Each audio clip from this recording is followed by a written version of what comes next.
ایک ایسے نبی جنہیں ایک دیو ہیکل ویل نے نکل لیا۔ آپ سے ایسی کون سی خطا سرزد ہو گئی تھی اور آپ مچھلی کے پیٹ میں 40 دن زندہ کیسے رہے؟ اس ویڈیو میں ہم اس ہستی کے متعلق جانیں گے جن کا واقعہ قرآن مجید میں یونس اور توریت میں جونہ کے نام سے آیا ہے۔ تاریخ میں آسوری قوم ایک عظیم اور طاقتور قوم کی حیثیت سے جانی جاتی ہے جس کا دارالحکومت اشور تھا۔ اشوری دراصل بنی اسرائیل کے نسل سے تعلق رکھتے تھے جو بخت نصر کے حملے کے بعد غلام بنا کر بابل اور عراق لائے گئے تھے۔ اس زمانے میں دریائے دجلہ کے کنارے نینوا نامی ایک چھوٹی سی بستی تھی۔ اشور کے کسی بادشاہ نے ایک دیوتا کے نام پر نینوا میں ایک مندر بنوایا۔ رفتہ رفتہ دوسرے بادشاہوں نے بھی مندر اور عمارتیں بنانا شروع کر دی اور ایک دور ایسا آیا کہ یہ چھوٹا سا علاقہ سلطنت اشوریہ کے عظیم الشان دارالسلطنت میں تبدیل ہو گیا۔ نینوا شہر کے بیچوں بیچ مندر اور شاہی محل تھے جہاں سے اشوریوں کا بادشاہ پورے سلطنت پر حکومت کرتا تھا اور اونچے تخت پر بیٹھ کر بازاروں، گلیوں اور تفریح گاہوں کا نظارہ کیا کرتا تھا۔ اشور کے مغربی علاقے میں لہلہاتے کھیت تھے۔ پورا شہر درختوں اور باغات سے سرسبز و شاداب تھا۔ اشوریہ لوگ پتھر تراشنے کے فن میں بھی ماہر تھے، لہذا جگہ جگہ سنگ مرمر کے دیواروں پر انہوں نے اپنے دیوتاؤں کے نقش و نگار بنا رکھے تھے۔ مختصر یہ کہ نینوا تہذیب و تمدن کے لحاظ سے انتہائی ترقی یافتہ شہر تھا۔ اشودر دیوتا ان کا سب سے بڑا دیوتا تھا۔ نیز یہ لوگ بادشاہ کو بھی خدا کا درجہ دیا کرتے تھے۔ یہ لوگ بت پرستی اور کفر و شرک میں مبتلا تھے۔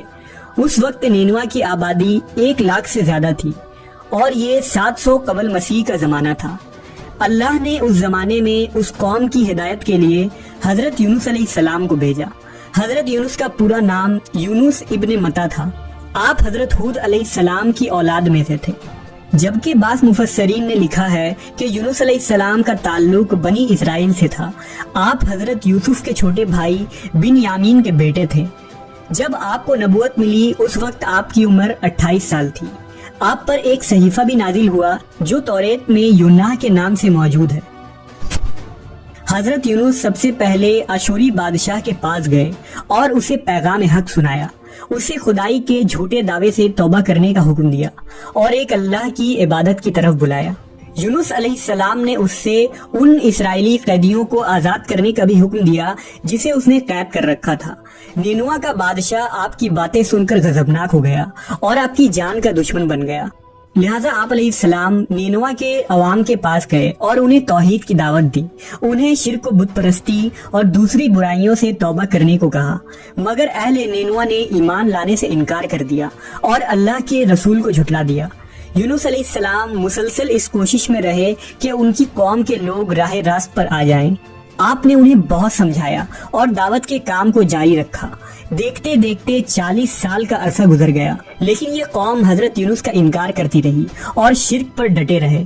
نیز حضرت یونس کو دھمکیاں بھی دی گئیں کہ اگر آپ نے اشودر دیوتا کے خلاف کچھ کہا تو وہ آپ کو قتل کر دیں گے۔ آخر کار حضرت یونس اپنے قوم سے مایوس ہو گئے۔ جب ان کی سرکشی اور نافرمانی انتہا کو پہنچ گئی تو اللہ نے حضرت یونس کو حکم دیا کہ لوگوں کو آگاہ کر دو کہ 3 دن کے اندر ان پر عذاب آنے والا ہے۔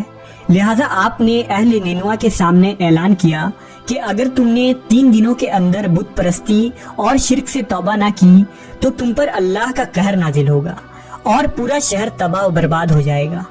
لوگوں نے آپ کا مذاق اڑایا اور جواب میں کہا، ہم تمہارے رب کی طرف سے عذاب کے منتظر رہیں گے۔ آپ کی قوم نے آپس میں مشورہ کیا تو اس بات پر سب کا اتفاق ہوا کہ یونس کو کبھی جھوٹ بولتے نہیں دیکھا گیا، لہٰذا ان کی بات نظر انداز نہیں کرنی چاہیے۔ مشورے میں یہ بھی طے ہوا کہ دیکھا جائے کہ اگر یونس علیہ السلام رات بستی کے اندر اپنے گھر میں مقیم رہتے ہیں تو سمجھ لو کہ کچھ نہیں ہوگا، اور اگر وہ یہاں سے کہیں اور چلے جاتے ہیں تو یقین کر لو کہ صبح عذاب ضرور آئے گا۔ حضرت یونس علیہ السلام رات کو اس بستی سے نکل گئے۔ صبح ہوئی تو عذاب الہی کا ایک سیاہ دھواں بادل کی شکل میں بستی والوں کے سروں پر منڈلانے لگا۔